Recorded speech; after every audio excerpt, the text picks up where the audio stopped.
भयो नि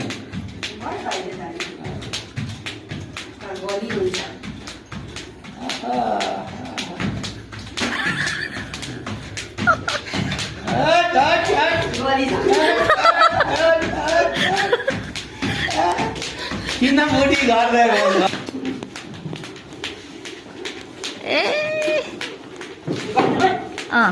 गनेको छैन भरे भिडियो बनाइसकेर गर्नुमै ए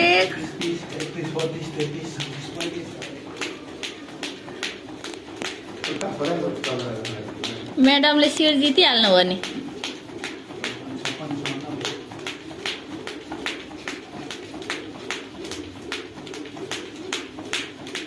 लु साफी खेल्नु भएको रहेछ है सानो